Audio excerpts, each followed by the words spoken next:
नमस्कार, मैं Krishna Kumar BEd second year की क्लास में आपका हार्दिक स्वागत है।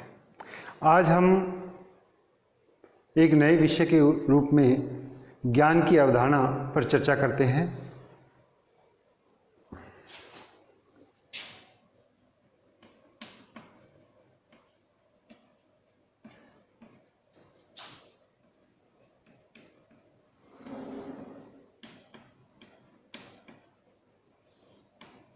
ज्ञान की अवधारणा, सबसे पहले तो हम ये देखें कि ज्ञान है क्या वास्तव में। ज्ञान यानी ज्ञान की कोई परिभाषा अगर दी जाए तो वो बहुत ही कठिन है। क्यों? क्योंकि ज्ञान जो शब्द है वो अपने आप में ही एक व्यापक रूप है।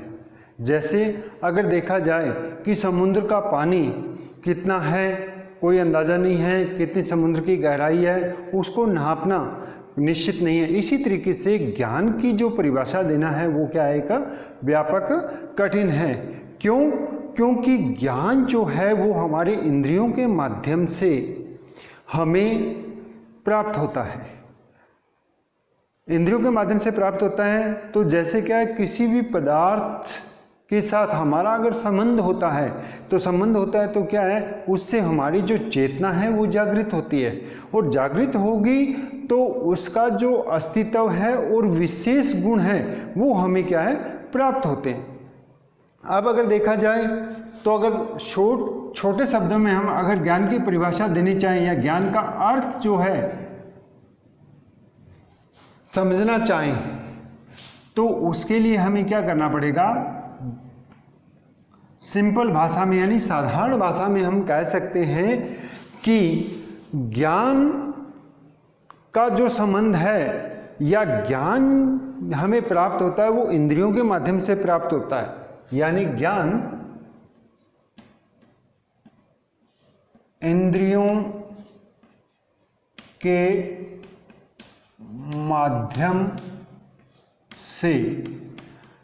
के माध्यम से प्राप्त होता है। कैसे?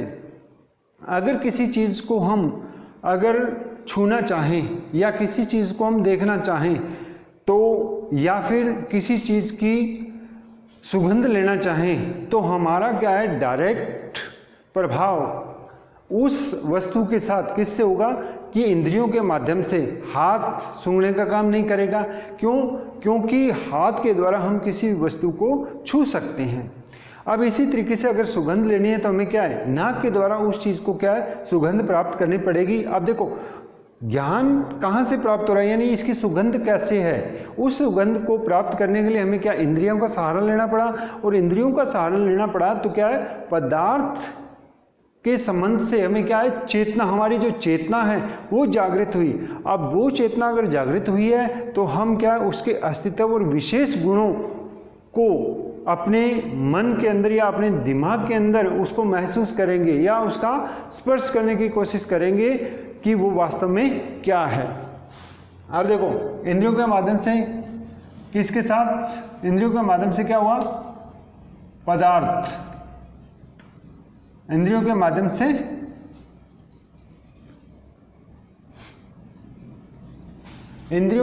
से क्या हुआ कि जो पदार्थ है, इंद्रियों के माध्यम से पदार्थ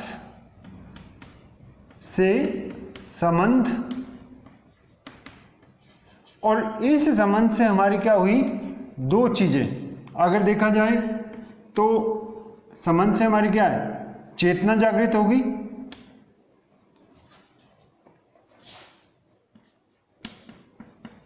चेतना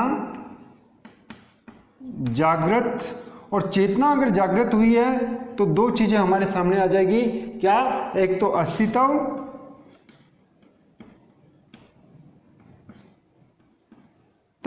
और दूसरा उसका विशेष गुण। अब ये दोनों अगर हमारे पास आ गए तो हम क्या करेंगे, इन गुणों का जो मेल है वो क्या कहलाएगा, ज्ञान कहलाएगा। ये तो थी ज्ञान की परिभाषा। अब अगर देखा जाए ज्ञान का जो संबंध है, यानी अब देखो चेतना जागृत हो गई, अब जो ज्ञान का जो संबंध है, ज्ञान का संबंध अब ज्ञान का संबंध किससे होगा? अगर देखा जाए तो यहाँ क्या है, एक तो संबंध होगा किससे, वास्तविक, और दूसरा होगा सत्य। अब कैसे कि किसी भी चीज को हम अगर वास्तविक रूप से अगर देख लें और उसके बारे में हमारी जो चेतना जागृत हो गई है, उसको हमने क्या किया, एज इट डिट्टो हमारे दिमाग के अंदर उतार लिया, तो हमें क्या, एक तो वास्तविक आंखों से हमने देख ली, और दूसरा सत्य। अगर कोई हमसे पूछे कि ये चीज़ ऐसे थी या इस तरीके से है, तो हम वास्तव में उसको क्या है, सत्य प्रकट कर सकते हैं। अब दूसरा, इसी चीज़ के अंदर देखा जाए तो ज्ञान का जो संबंध है, ज्ञान का स्वरूप।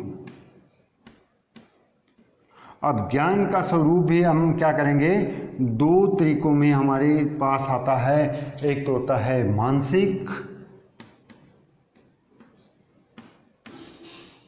और दूसरा है मनोविज्ञान। दूसरा हमारा क्या आ जाएगा, मनोवैज्ञानिक।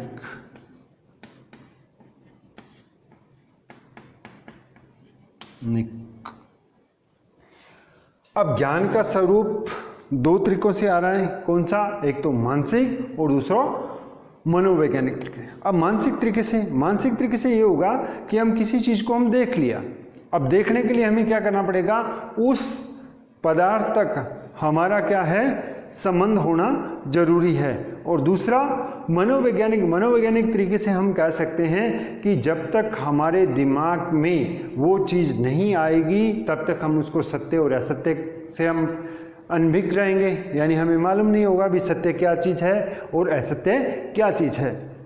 अब अगर देखा जाए मानसिक और मनोवैज्ञानिक, अब अगर इस चीज़ को अगर अपने स्पष्ट करना है तो अपने एक उदाहरण लेते हैं। उदाहरण के रूप में हम लेते हैं किसको, ताज महल।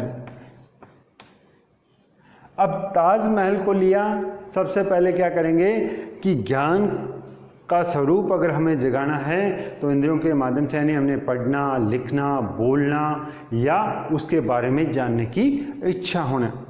अब अगर उदाहरण लिया है किस तरीके से कि ताजमहल, अब ताजमहल क्या है, बच्चा हमसे पूछे कि ताजमहल कैसा दिखता है, किस तरीके से उसके आगे क्या चीज़ें हैं, पीछे क्या चीज़ है, कब वो बना था, किस कलर का और कहाँ क्या क्या है, तो हम अगर वहाँ तक वास्तविक और सत्य तक अगर नहीं पहुँचे हैं तो सिर्फ हमारी क्या एक काल्पनिक है।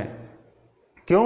क्योंकि हमने उस चीज़ को अभी तक क्या है, इंद्रियों के माध्यम से हमने क्या है देखा नहीं। तो क्या है, जाके हम एज इट ताजमहल को हम देखेंगे कि वो किस कलर का बना हुआ है, कितने उसमें गुंबज है, कितने उसमें सीढ़ियाँ लगी हुई है, उसके अंदर क्या है, उसके बाहर क्या है, उसके आगे कितने बने हुए हैं जो गुंबज है या दरवाजे बने हुए हैं, या उसके आगे कितने पार्क, कितने फुहारे लगे हुए हैं, या पीछे की साइड में क्या चीज़ है। तो वो जब तक हम देख नहीं लेते इंद्रियों के माध्यम से तब तक हमें क्या है उस चीज़ का आभास नहीं होगा, और आभास नहीं होगा तो हम क्या है वास्तविक और सत्य से अनभिज्ञ रहेंगे, और अनभिज्ञ रहेंगे तो जो ज्ञान का स्वरूप है यानी मानसिक और मनोवैज्ञानिक तरीके से उस चीज़ को हम क्या है स्पष्ट रूप से नहीं कह सकते।